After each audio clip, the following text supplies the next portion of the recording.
MST-CET 2025 यामध्ये PCM group येते आणि PCB ग्रुप। तर यांचे हॉल तिकीट कधी येणार आणि हॉल तिकीट कुठे येणार अशाबद्दल भरपूर विद्यार्थी विचारत आहे।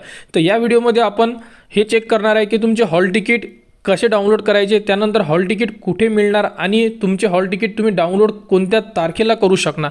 तर हॉल तिकीट डाउनलोड करण्यासाठी तुम्हाला CET एक्झामिनेशन पोर्टल असं एक ऑप्शन दिलेला आहे साइडवर, इथे तुम्हाला क्लिक करावं लागेल।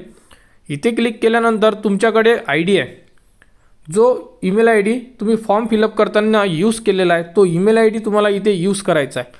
त्यानंतर तुम्ही फॉर्म फिलअप करताना एक पासवर्ड सेट केला होता, जोही पासवर्ड तुम्ही सेट केला असेल तो पासवर्ड सुद्धा तुम्हाला इथे इन्सर्ट करायचा।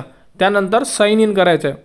तर ईमेल ID टाका, पासवर्ड टाका आणि साइन इनला क्लिक करा। साइन इन केल्यानंतर आपण आपल्या प्रोफाईलमध्ये इन्सर्ट होणार। इन्सर्ट झाल्यानंतर तुम्हाला अशा प्रकारे संपूर्ण ऑप्शन दिसून पडेल।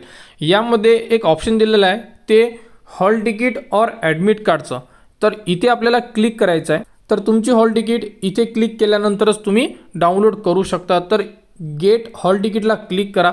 गेट हॉल तिकीटला क्लिक केल्यानंतर बघू शकता दोन ऑप्शन आलेले आहे, कारण दोन ग्रुपला अप्लाय केलेला आहे। यामध्ये MST-CET PCB 2025, त्यानंतर MST-CET PCM 2025 दोन्ही ऑप्शन आलेले आहे। म्हणजे या विद्यार्थ्याने दोन्ही ग्रुपला अप्लाय केलेला आहे, त्यामुळे यांचे दोन्ही हॉल तिकीट हे वेगवेगळे येणार आहे।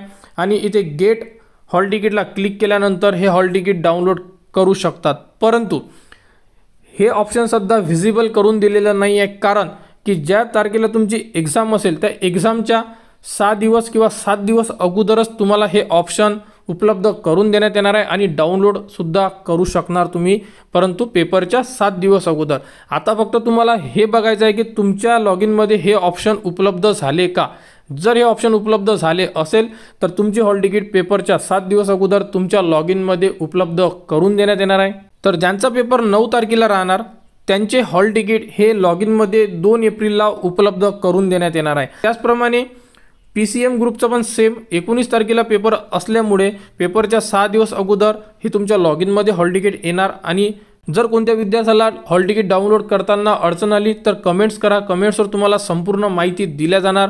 अजून तरी फक्त एकच ऑप्शन दिलेला आहे हॉल तिकीट डाउनलोड करण्यासाठी, परंतु जर साईडमध्ये काही प्रॉब्लेम आला तर यामध्ये अजून ऑप्शन उपलब्ध करून देण्यात येतात, जसं की तुम्ही तुमचा ॲप्लिकेशन नंबर आणि डेट ऑफ बर्थ टाकून सुद्धा तुम्ही तुमची हॉल तिकीट डाउनलोड करू शकतात, परंतु हे ऑप्शन वेळेवर उपलब्ध करून देण्यात येत असतात। तर त्यामुळे आपल्या चॅनलवर संपूर्ण अपडेट दिल्या जाणार। तर MST-CET 2025 बद्दल हॉल तिकीट रिझल्ट संपूर्ण अपडेट तुम्हाला आपल्या यूट्यूब चॅनलवर देण्यात येणार। त्यासाठी आपल्या चॅनलच्या कनेक्टमध्ये राहा, चॅनलला सबस्क्राईब करून ठेवा, जेणेकरून संपूर्ण अपडेट तुमच्यापर्यंत पोहोचल्या पाहिजे।